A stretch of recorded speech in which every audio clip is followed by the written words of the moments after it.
مالک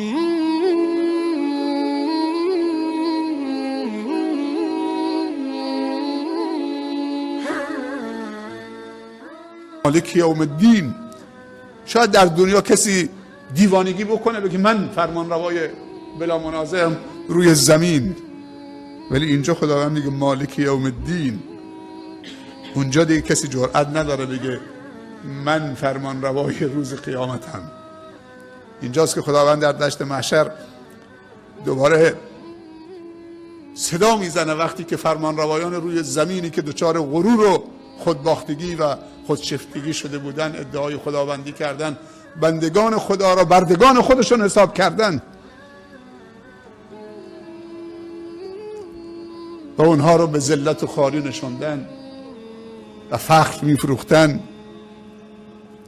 اونجا در دشت محشر دیگه اینا خداوند میگه فلا تسمع لهم همسا، حتی صدای در گوشی هم از اینا نمیشنوی. اینجاست که خداوند رب العزت و الجلال فریاد میزنه لمن الملک الیوم، امروز فرمان روایی از آن کیست؟ جواب نمیدن. جواب نمیدن. این عربده هایی که میکشن امروز در روی زمین جواب نیست. رنجور ایستادن، غبار شرم و حیا بر صورتشون و چهرهشونه. دوباره خداوند فریاد میزنه، صدا میزنه لمن الملک الیوم، امروز فرمان روایی از آن کیست؟ جواب نمیدن. لمن الملک الیوم، جواب نمیدن. اینجاست که خداوند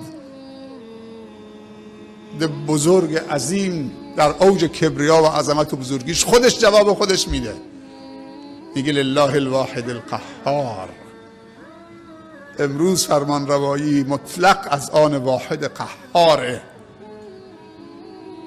که هر بزرگنمایی در دنیا مقهورش میکنه. اینجا سبحان الله، تواضع زیبنده عبده، کبریا و عظمت و بزرگی و جلال رضا و ازار رب العالمینه، لباس رب العالمینه. رب العالمین میگه هر کسی در لباس من که کبریاست با من منازعه بکنه اونو نصفش میکنم. نگاه نکنید 4 روزی داره میبینید بعد از حکام در دنیا چطوری ادعای خداوندی میکنه. داستان نمرود رو شنیدید، داستان فرعون رو شنیدید که دیگه فرعون به بنی اسرائیل گفت انا ربکم الاعلی، من خدای برتر شما هستم، ما علمت لکم من اله غیری. اول یک ذره اعترافی به اون خدای موسی کرد، ولی گفت من برترم از خدای موسی. سبحان الله. ولی تو دوم شیطان وسوسش کرد که اصلا بگه چه نفی بکنه، گفت ما علمت لکم من اله غیری، اصلا من غیر از خودم برای شما الهی خدایی نمیشناسم. سبحان الله.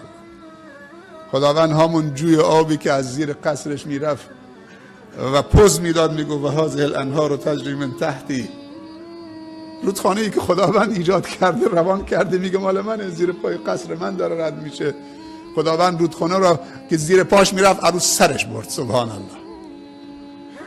وقتی که رودخانه از روی سرش رد شد فریاد زد که الان من ایمان میارم به همون خدایی که موسی و بنی اسرائیل ایمان داشتن. گفت الان دیگه خیلی دیر شده، ما فقط جسد تو چه بدن تو امروز نجات میدیم که درس و عبرتی باشه برای هر خدانمایی که و فرمان روایی که ادعای خداوندی میکنه و ظلم میکنه و مردم رو ذلیل و خوار میکنه.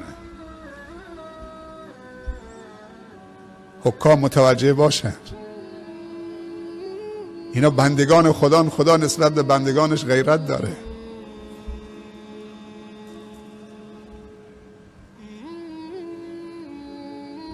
رامسیس دوم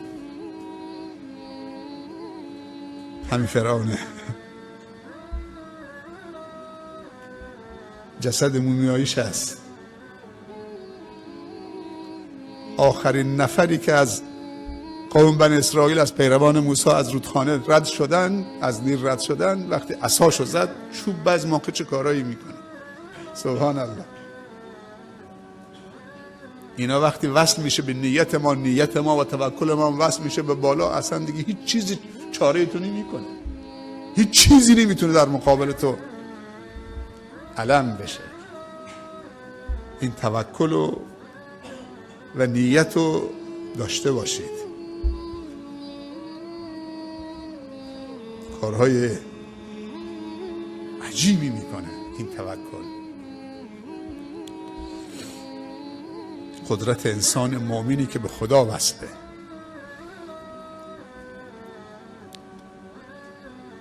زمین وقتی که از آسمان یا آسمان از زمین، از آسمان، مجموعه آسمان جدا شد، همینجور در حال چرخشه.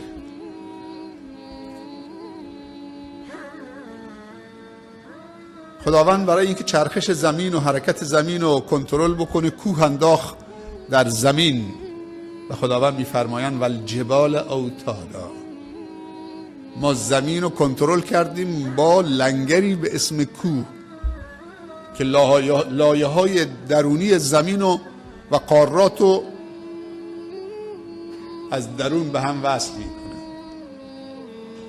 والجبال اوتادا. اوتاد جمع وتده و وتد به میخی گفته میشه که عرب یا صحرانشینا خیمه‌شون رو محکم میکردن، میخ میکردن، میکوبیدن، به اون میگن وتد.